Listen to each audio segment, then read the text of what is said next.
Bismillahirrahmanirrahim. Assalamualaikum warahmatullahi wabarakatuh. Ya, selamat malam, selamat berbahagia teman-teman semuanya. Pada pertemuan kali ini kita akan bahas tentang teks eksplanasi. Sebelumnya kita sudah membahas tentang teks prosedur dan juga teks ceramah. Ya, karena waktu ujian tengah semester sudah menanti kita, jadi kita akan singkat pada satu kali pertemuan ini. Semoga betah untuk mendengarkan. Ya, baik, sebelum kita melanjutkan, kita nanti akan membahas tentang teks eksplanasi, baik itu dari pengertian hingga sampai produksi teks eksplanasi. Ya, ada 5 poin di sini, kita akan kupas satu persatu. Baik, menghemat waktu, kita akan lanjutkan.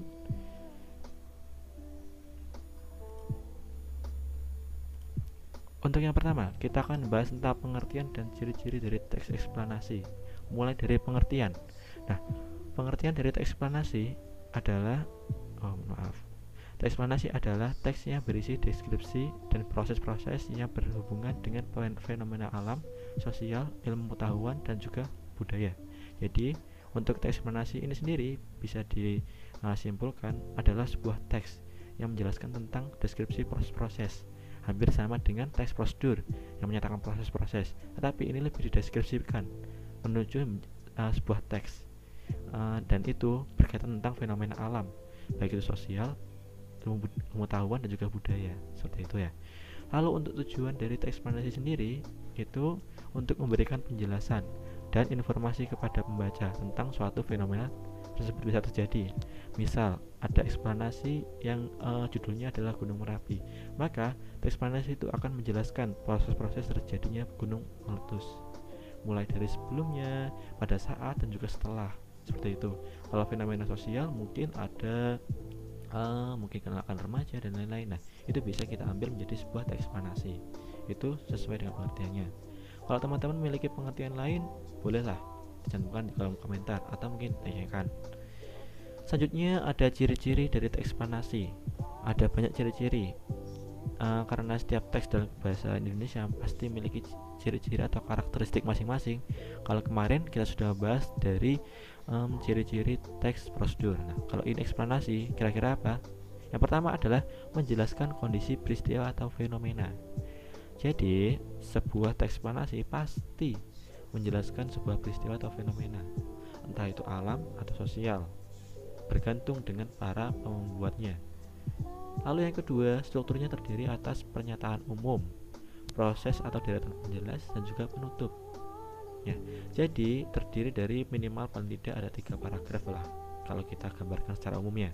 Yang pertama adalah pernyataan umum, dan yang kedua proses deretan penjelas. Jadi setelah mendapatkan pernyataan umum yang berisi pernyataan-pernyataan, lalu untuk paragraf keduanya itu adalah penjelasnya, dan diakhiri dengan kesimpulan dan juga penutup, seperti itu. Lalu yang ketiga ada bersifat informatif dan tidak berusaha untuk mempengaruhi pembaca. Jadi untuk teks eksplanasi ini sendiri hanya memberikan informasi saja, menjelaskan, tidak memberikan pendapat ataupun opini terhadap apa yang kita tulis di situ. Lalu yang keempat ada memuat informasi yang sesungguhnya atau fakta dan bukan rekayasa. Karena teks eksplanasi ini adalah golongan yang non fiksi, maka di sini semua informasinya adalah fakta, tidak direkayasa ataupun dibuat-buat. Dan untuk yang terakhir, ciri-cirinya informasi bersifat keilmuan, mengandung pengetahuan, dan bukan karangan atau fiksi. Nah, seperti yang tadi saya jelaskan tadi, bukan fiksi, tapi ini adalah non fiksi, yaitu bersifat keilmuan, memberikan informasi seputar tentang fenomena yang akan kita bawakan, entah itu peristiwa alam sosial ataupun alam. Ya, ini untuk poin A. Bila ada yang tanyakan, silahkan di Google Classroom atau di kolom komentar YouTube. Selanjutnya kita akan bahas tentang identifikasi informasi. Nah, untuk yang poin B ini adalah identifikasi informasi dalam teks eksplanasi. Kita tadi sudah membahas tentang pengertian dan juga ciri-ciri. Setelah ini kita akan membahas tentang identifikasi. Dibagi menjadi 2, ada fakta dalam teks eksplanasi dan juga gagasan utama dalam teks eksplanasi. Yang pertama, fakta dalam teks eksplanasi.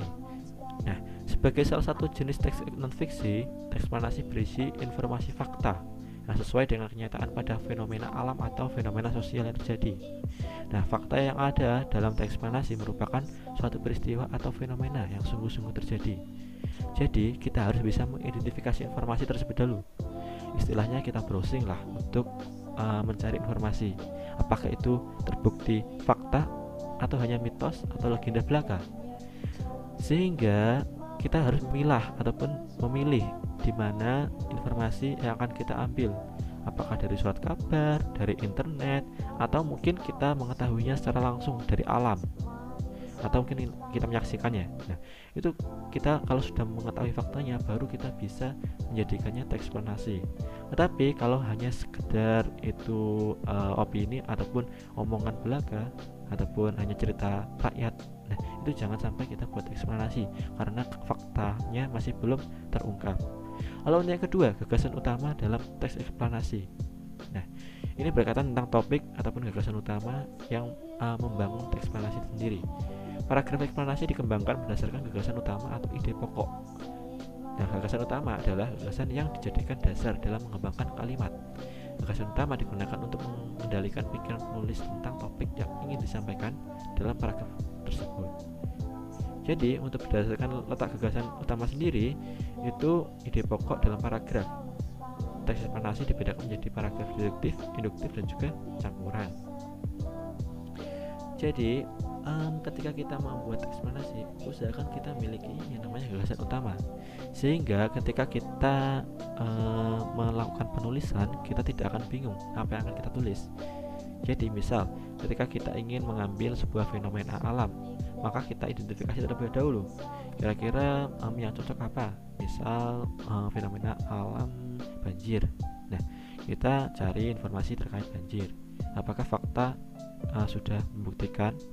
Nah, kalau sudah, kita jadikan gagasan utama atau ide pokok. Nah, setelah itu baru kita susun kalimat untuk perstrukturnya, mulai dari pernyataan umum, deretan penjelas, hingga sampai penutupnya atau kesimpulannya. Seperti itu. Ya, sampai di sini teman-teman saya harap bisa paham ya. Untuk yang masih kurang paham bisa ditanyakan. Ini untuk poin B, itu saja. Ya, selanjutnya kita akan bahas pada poin C. Nah, poin C sendiri dibagi menjadi dua lagi. Nah, untuk yang pertama abstraksi teks eksplanasi. Nah, untuk abstraksi teks eksplanasi yaitu merupakan penyajian singkat mengenai isi teks secara jelas dan juga akurat. Abstraksi berfungsi untuk menjelaskan secara singkat kepada pembaca tentang isi yang terdapat dalam suatu teks. Abstraksi pada umumnya disajikan dalam satu paragraf. Oleh karena itu, mengabstraksi merupakan kegiatan penyajian kembali secara singkat isi teks. Nah, ada tiga yang harus diperhatikan saat membuat teks abstraksi pada teks eksplanasi. Yang pertama, membaca teks dengan cermat dan teliti. Untuk yang kedua, mencatat gagasan-gagasan penting yang tersirat dalam teks. Dan untuk yang ketiga, menyusun dan mengembangkan inti sari teks berdasarkan gagasan-gagasan penting dengan bahasa Anda sendiri. Ya, seperti itu. Jadi untuk konstruksi informasi dalam teks eksplanasi, biasanya kita boleh memberikan yang namanya abstraksi ataupun gambaran umum untuk keseluruhan teks. Karena teks itu berisi beberapa paragraf yang saling terpadu dan juga lengkap, abstraksi ini lebih singkat. Biasanya memuat satu paragraf, tetapi memuat kesimpulan dari seluruh paragrafnya. Jadi, karena tadi saya sudah menjelaskan bahwa strukturnya teks eksplanasi memuat paling minimal adalah 3, yaitu pernyataan umum, deretan penjelas, dan juga kesimpulan. Nah, untuk abstraksi teks eksplanasi ini sendiri memuat seluruh dari teks eksplanasi yang disingkat, yang disimpulkan, seperti itu. Jadi satu paragraf yang lebih padu. Lalu yang kedua, ada bagian-bagian teks eksplanasi. Nah, teks eksplanasi yang disusun secara urut dan juga sistematis. Karena ini menggambarkan sebuah proses sama seperti teks prosedur, maka teks eksplanasi harus disusun secara urut dan juga sistematis. Mulai dari pernyataannya, maka kita harus urutkan proses kejadiannya dari awal kejadian hingga akhir kejadian. Lalu pada teks eksplanasi diawali dengan pendahuluan yang berisi pernyataan umum. Jadi pernyataan umum yang menyatakan misal gunung meletus adalah, bisa berisi pernyataan umum saja. Lalu kemudian pernyataan umum tersebut dijelaskan oleh beberapa deretan penjelas. Setelah kita memberikan pernyataan umum yang bersifat itu menyatakan, baru kita jelaskan arti dari kalimat yang sudah kita tulis tadi. Lalu beberapa penjelas tersebut disimpulkan adalah bagian penutup. Karena kita menyatakan banyak sekali pernyataan dan juga penjelasan, setelah mau kita tutup untuk penulisan teks eksplanasi, kita berikan kesimpulan ataupun penjelasan akhir dalam teks eksplanasi yang memuat keseluruhan. Ya hampir sama dengan abstraksi seperti itu ya. Itu untuk yang poin C. Selanjutnya di poin D, kita akan membahas tentang struktur dan kebahasaan dalam teks eksplanasi. Nah, tadi sudah sedikit disinggung tentang struktur teks eksplanasi pada ciri-ciri teks eksplanasi ya. Jadi strukturnya ada 3. Yang pertama ada yang namanya pernyataan umum. Nah, pernyataan umum sendiri berisi gambaran umum suatu aspek atau peristiwa. Dalam bagian ini pembaca dapat mengetahui gambaran isi teks ya, sesuaikan dengan judulnya. Jadi kalau teman-teman misal membuatnya judulnya adalah kepadatan umum, maka pernyataan umumnya di paragraf awal biasanya mungkin bertuliskan misal kepadatan penduduk merupakan suatu keadaan yang memperlihatkan pertumbuhan yang melonjak cepat dalam jangka waktu yang relatif pendek. Nah, cukup seperti itu saja. Baru setelah itu dijelaskan kenapa kepadatan penduduk bisa terjadi atau seperti apa untuk yang kedua. Nah, untuk yang struktur yang kedua, deretan penjelas. Pada bagian ini proses sekaligus hubungan sebab akibat aspek atau peristiwa dijelaskan. Penjelasan tersebut bertujuan untuk menjawab pertanyaan bagaimana dan mengapa. Nah, bagaimana hal itu bisa terjadi, mengapa hal itu bisa terjadi, itu jawabannya ada di deretan penjelas. Setelah kita di awal memberikan pernyataan umum, maka kita harus menjelaskannya. Kalau tadi masalahnya adalah kepadatan penduduk, kita jelaskan bagaimana mungkin kepadatan penduduk bisa terjadi. Kita jelaskan kepadatan penduduk terjadi akibat. Nah, itu sudah menjelaskan tentang peristiwa yang kita jelaskan, yang menghubungkan sebab akibat. Istilahnya proses lah, seperti itu ya. Lalu yang ketiga atau penutup. Penutup merupakan bagian paling akhir dalam teks eksplanasi dan juga memuat kesimpulan dari seluruh teks eksplanasi. Setelah kita memberikan pernyataan umum yang disertai penjelas, setelah habis kita membahas proses awal sampai akhir, baru kita simpulkan ataupun interpretasi tentang teks eksplanasi yang kita bahas tadi.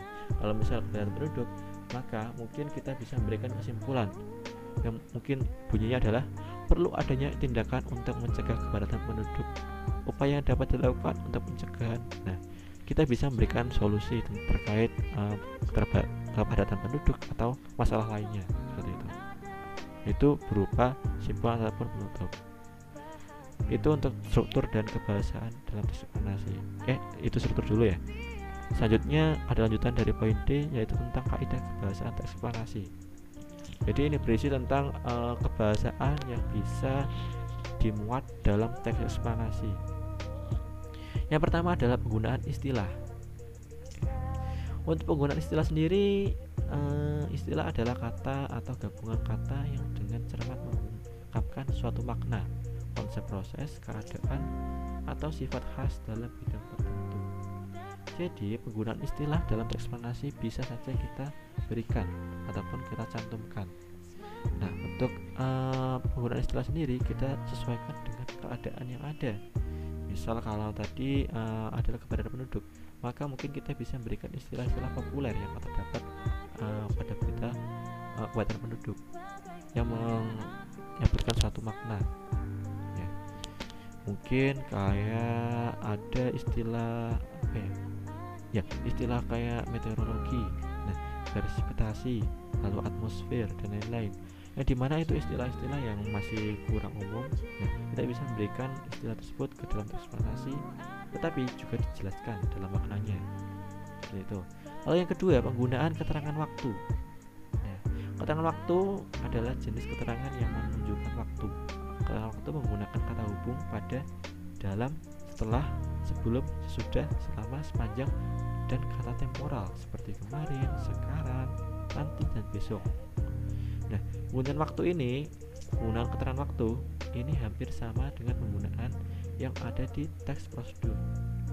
Nah, Kalau teman-teman kemarin sudah mengulas materi pada tes prosedur, kan ada pada tahap-tahapannya, ada biasa menggunakan kata hubung setelah itu, setelah ini, sesudah meniriskan, dan lain-lain. Nah, dalam teks eksplanasi kita gunakan kembali keterangan waktu tersebut, karena hampir sama di teks eksplanasi juga membahas tentang proses-proses seperti itu. Baik kita menggunakan kata hubung yang seperti pada, dalam, setelah, ataupun yang temporal, kita bisa gunakan sesuai dengan kondisi yang ada. Lalu yang ketiga, penggunaan konjungsi antar kalimat. Nah, konjungsi antar kalimat adalah konjungsi yang menghubungkan kalimat dengan kalimat. Tadi sudah kita jelaskan adanya struktur pertama, yaitu tentang pernyataan umum, dan juga ada deretan penjelas. Nah, biasanya untuk konjungsi antar kalimat biasanya pada deretan penjelas. Di sini konjungsi antar kalimat terletak di awal kalimat. Konjungsi tersebut diakhiri tanda koma untuk memisahkan kalimat yang menyertai. Jadi misal contohnya konjungsi antar kalimat pertentangan, contohnya bunyinya akan tetapi biarpun demikian, koma, sekalipun demikian, koma, walaupun demikian, koma, meskipun demikian, dan lain-lainnya. Nah, itu bisa kita cantumkan dengan memberikan tanda koma. Jadi ada beberapa konjungsi antar kalimat. Ada konjungsi antar kalimat pertentangan, ada konjungsi antar kalimat waktu, seperti contohnya kemudian sesuatu, kemudian sesudah itu, lalu ada sebelum itu. Untuk yang konjungsi antar kalimat penambahan ada contohnya tambahan pula dan selain itu. Lalu untuk yang keempat ada konjungsi antar kalimat kebalikan, contohnya ada sebaliknya, dan masih banyak lagi. Mungkin teman-teman bisa searching di internet. Nah, itu tadi tentang struktur dan juga kebahasaan dari teks eksplanasi. Selanjutnya dan yang terakhir, kita akan membahas yang paling important ataupun yang paling penting tentang teks eksplanasi, yaitu tentang produksi teks eksplanasi atau menyusun teks eksplanasi. Ada 3 cara ataupun 3 step. Nah, untuk yang pertama, pola pengembangan teks eksplanasi. Nah, pola pengembangan eksplanasi terdiri dari 2 hal atau 2 jenis. Ada yang pola pengembangannya sebab akibat, ada juga yang pola pengembangannya pada proses. Nah, kita akan bahas untuk yang sebab akibat terlebih dahulu. Nah, sebab akibat ini biasanya terdapat pada fenomena alam. Contohnya yang paling mudah seperti fenomena alam banjir. Nah, biasanya ini pola pengembangannya adalah sebab akibat. Kenapa? Mungkin sebab apa banjir ini datang? Mungkin karena pengunduran hutan atau pembuangan sampah sembarangan. Nah, akibatnya apa? Banjir.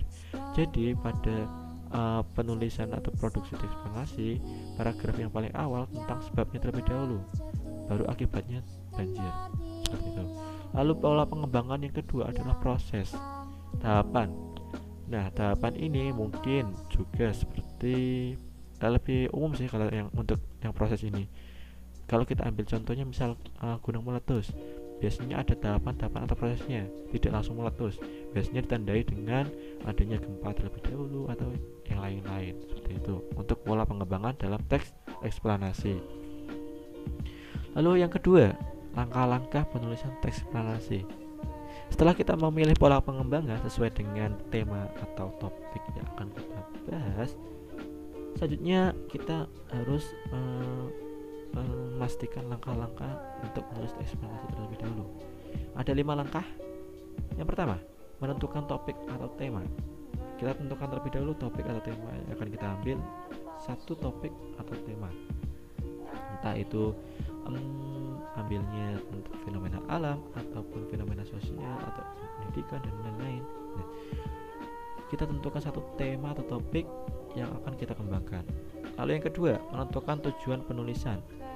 Kita tentukan tujuannya untuk apa, apakah memberikan informasi, apakah bisa mungkin kita memaparkan pengertian atau mungkin jenis-jenis dan lain-lain. Nah, kita paparkan secara langsung dan semuanya secara jelas. Untuk yang ketiga, mengumpulkan data dari berbagai sumber. Nah, untuk mengumpulkan data ini sendiri, kita bisa berbagai sumber mulai dari media cetak, media daring, yaitu internet dan lain-lain, bisa kita ambil. Dan pastikan sumber akan kita ambil itu adalah sumber terpercaya dan juga sesuai dengan fakta yang ada. Lalu yang keempat, menyusun kerangka. Nah, kerangka ini sendiri berisi tentang apa yang kita isi tadi, mulai dari topik, tujuan, tema. Lalu kerangkanya ini bisa berisi per poinnya. Kalau mungkin kita ambil temanya adalah tentang narkoba, nah, mungkin kita bisa menyusun kerangkanya menjadi beberapa poin, mulai dari A, pengertian narkoba, B, golongan narkoba, C, jenis narkoba, dan lain-lain, seperti itu, dan seterusnya sesuai dengan apa yang akan kita tulis. Jadi untuk fungsi dari kerangka ini sendiri, ini adalah ancang-ancang ataupun gambaran awal untuk penulis agar lebih mudah memberikan batasan penulisan pada teks eksplanasi, seperti itu.